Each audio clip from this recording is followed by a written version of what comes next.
Net का syllabus जो है हमारा, उसमें इकाई 5 में देखिए व्याकरण एवं भाषा विज्ञान। व्याकरण भाषा विज्ञान में भी व्याकरण वाला अंश पढ़ना है आज। सामान्य परिचय, कुछ आचार्यों का सामान्य परिचय दिया हुआ है।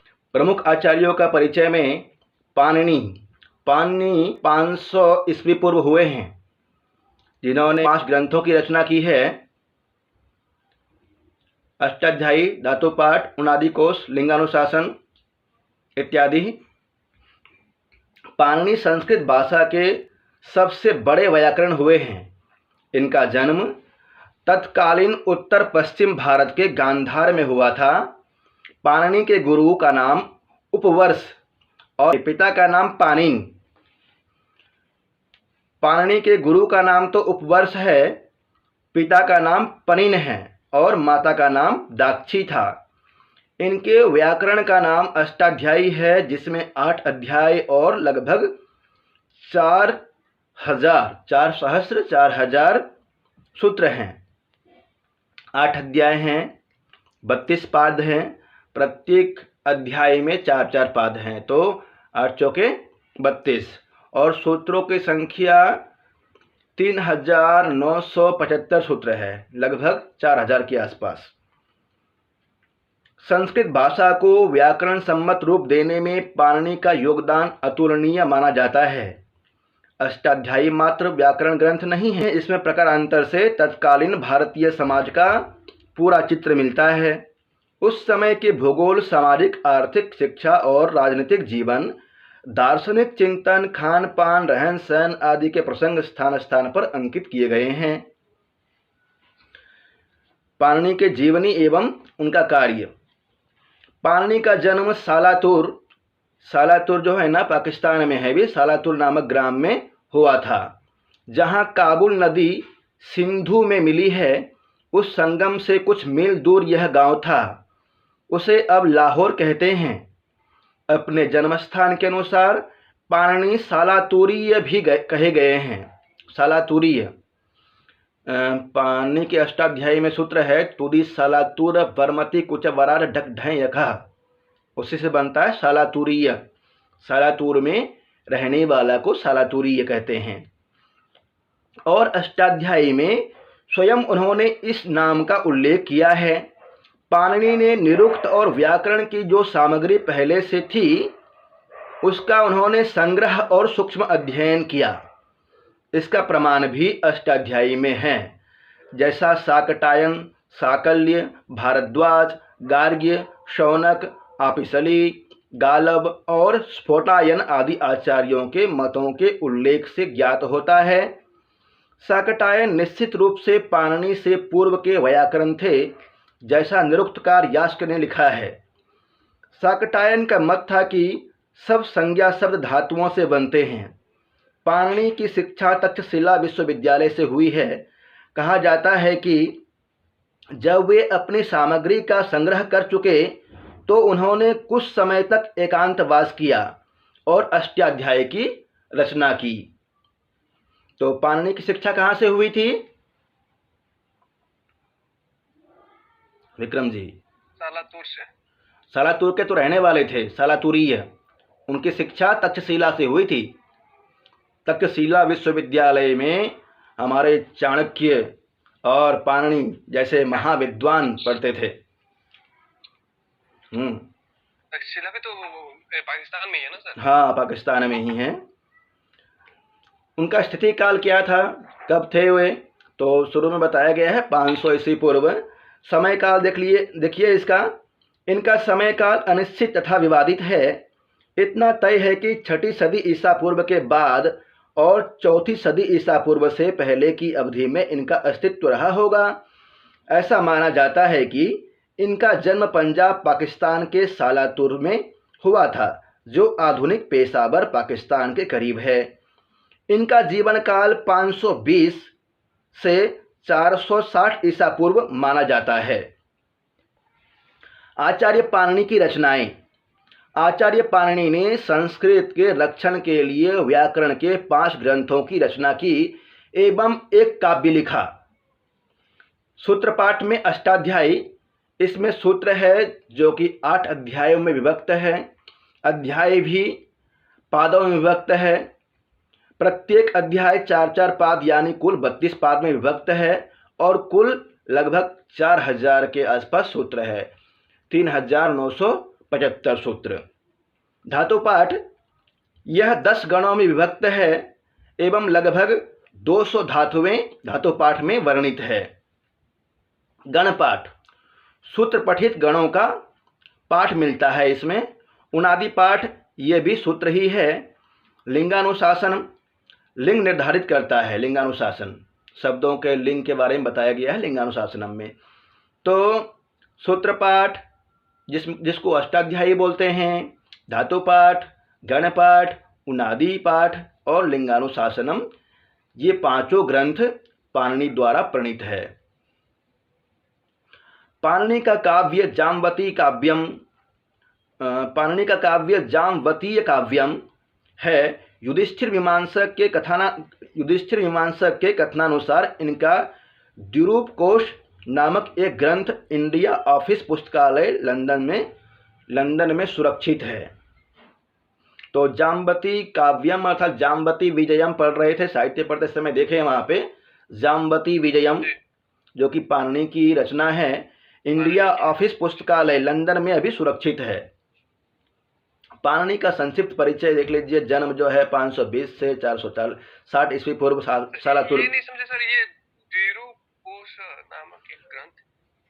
और कथनानुसार युधिष्ठिर मीमांसक जी हुए हैं, बहुत विद्वान हुए हैं। इन्होंने पाणिनि के प्रणीत अष्टाध्यायी पर भाष्य लिखा है इन्होंने ना, 8 अध्याय का अलग अलग भाष्य किया है। तो उनके अनुसार द्विरूप कोश नामक एक ग्रंथ है, द्विरूप कोश नामक ग्रंथ, जो कि अभी इंडिया ऑफिस पुस्तकालय लंदन में सुरक्षित रखा हुआ है। अच्छा, मतलब ये जो द्विरूप कोश जो नामक ग्रंथ है ये युधिष्ठिर का नहीं, पाणिनि की ही ग्रंथ है, परंतु युधिष्ठिर मीमांसक के अनुसार, उनके अनुसार उन्होंने कहीं पढ़ा होगा या फिर जानकारी प्राप्त की होगी उन्होंने। युधिष्ठिर मीमांसक जी पाणिनि के ऊपर काफी शोध किए हैं उन्होंने, तो उनके अनुसार ये मत है। उनके अनुसार ये मत, तब तो ये काव्य 2 हो जाएंगे ना इनके अनुसार। अगर हाँ, काव्य इसको द्विरूप कोश भी मान सकते हैं। द्विरूप कोश जाम्बवती विजयम। पाणिनि का संक्षिप्त परिचय। जन्म 520 से 460 ईस्वी पूर्व सालातुर ग्राम के रहने वाले थे। इनकी मृत्यु जो है त्रयोदशी तिथि को होती है।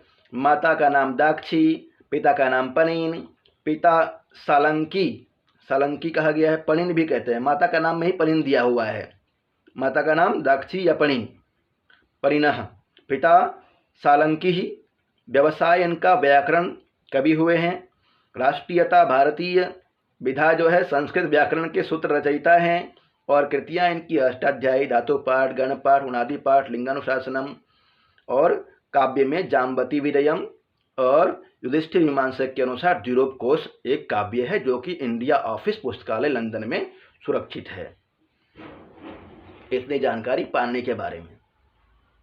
कात्यायन। पाणिनि के बाद कात्यायन हुए हैं 300 ईस्वी पूर्व।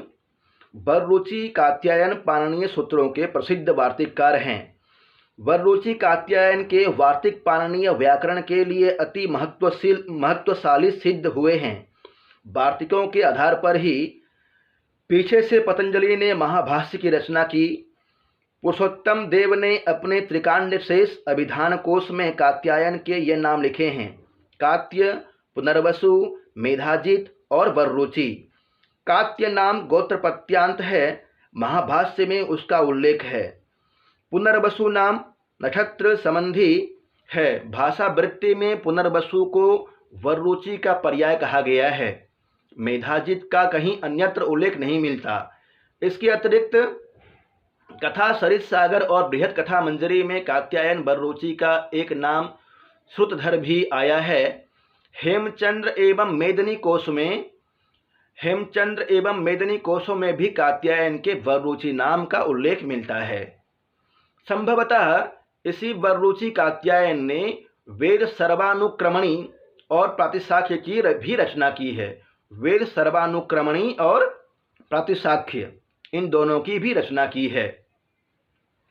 कात्यायन के बनाए कुछ भ्राज संज्ञक श्लोकों की चर्चा भी महाभाष्य में की गई है। भ्राज संज्ञक श्लोकों की रचना भी भ्राज संज्ञक श्लोकों की चर्चा भी महाभाष्य में की गई है। महाभाष्य किसकी रचना है? महाभाष्य पतंजलि की जी। कैयट और नागेश के अनुसार भ्राज संज्ञक श्लोक वार्तिककार के ही बनाए हुए हैं।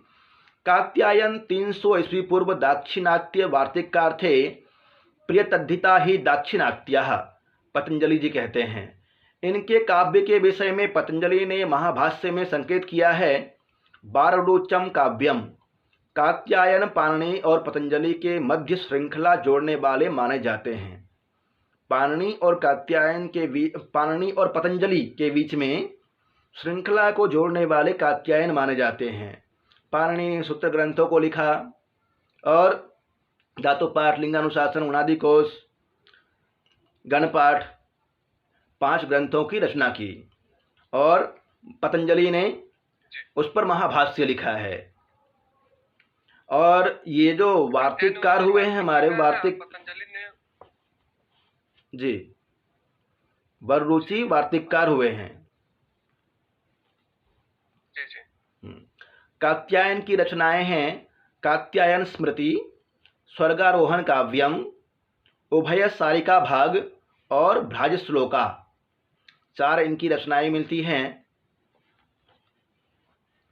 पतंजलि के बारे में देखिए।